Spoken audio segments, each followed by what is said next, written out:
ರೈತರ ಬೆಳೆಗಳಿಗೆ ಕೀಟಬಾಧೆ ಅಥವಾ ರೋಗಬಾಧೆ ಕಾಣಿಸಿಕೊಂಡಾಗ ರೈತರು ಔಷಧಿ ಖರೀದಿಸಲು ಕೃಷಿ ಪರಿಕರಗಳ ಅಂಗಡಿಗಳಿಗೆ ಬರುತ್ತಾರೆ.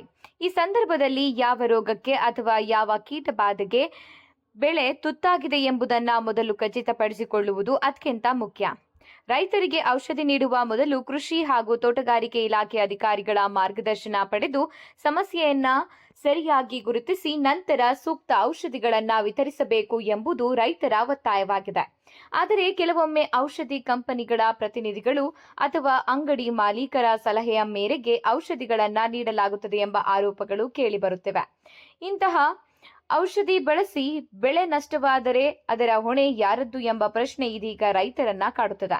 ರಸಗೊಬ್ಬರ ಹಾಗೂ ಕೃಷಿ ಪರಿಕರಗಳ ಮಾಲೀಕರು ಮತ್ತು ಮಾರಾಟಗಾರರು ಶಿಲೀಂಧ್ರನಾಶಕ, ಕೀಟನಾಶಕ ಸೇರಿದಂತೆ ವಿವಿಧ ರಾಸಾಯನಿಕಗಳ ಬಗ್ಗೆ ಸಂಪೂರ್ಣ ಮಾಹಿತಿ ಹೊಂದಿರಬೇಕು. ಮುಖ್ಯವಾಗಿ ರೋಗ ಅಥವಾ ಕೀಟಗಳನ್ನು ಗುರುತಿಸದೆ ಯಾವುದೇ ರಾಸಾಯನಿಕವನ್ನ ಶಿಫಾರಸು ಮಾಡಬಾರದು ಎಂದು ಸಸ್ಯ ರೋಗಶಾಸ್ತ್ರಜ್ಞರಾದ ಡಾಕ್ಟರ್ ರಾಮಸ್ವಾಮಿ ತಿಳಿಸಿದ್ದಾರೆ.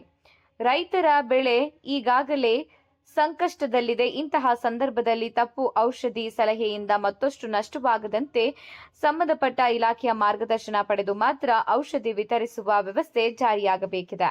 ರೈತರ ಹಿತದೃಷ್ಟಿಯಿಂದ ಕೃಷಿ ಇಲಾಖೆ ಮತ್ತು ತೋಟಗಾರಿಕೆ ಇಲಾಖೆ ಈ ವಿಚಾರದಲ್ಲಿ ಯಾವ ಕ್ರಮ ಕೈಗೊಳ್ಳಲಿದೆ ಎಂಬುದನ್ನು ಕಾದು ನೋಡಬೇಕಾಗಿದೆ.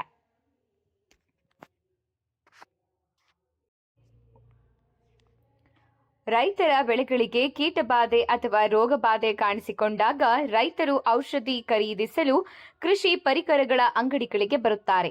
ಈ ಸಂದರ್ಭದಲ್ಲಿ ಯಾವ ರೋಗಕ್ಕೆ ಅಥವಾ ಯಾವ ಕೀಟಬಾಧೆಗೆ ಬೆಳೆ ತುತ್ತಾಗಿದೆ ಎಂಬುದನ್ನು ಮೊದಲು ಖಚಿತಪಡಿಸಿಕೊಳ್ಳುವುದು ಅತ್ಯಂತ ಮುಖ್ಯ. ರೈತರಿಗೆ ಔಷಧಿ ನೀಡುವ ಮೊದಲು ಕೃಷಿ ಹಾಗೂ ತೋಟಗಾರಿಕೆ ಇಲಾಖೆ ಅಧಿಕಾರಿಗಳ ಮಾರ್ಗದರ್ಶನ ಪಡೆದು ಸಮಸ್ಯೆಯನ್ನ ಸರಿಯಾಗಿ ಗುರುತಿಸಿ ನಂತರ ಸೂಕ್ತ ಔಷಧಿಗಳನ್ನು ವಿತರಿಸಬೇಕು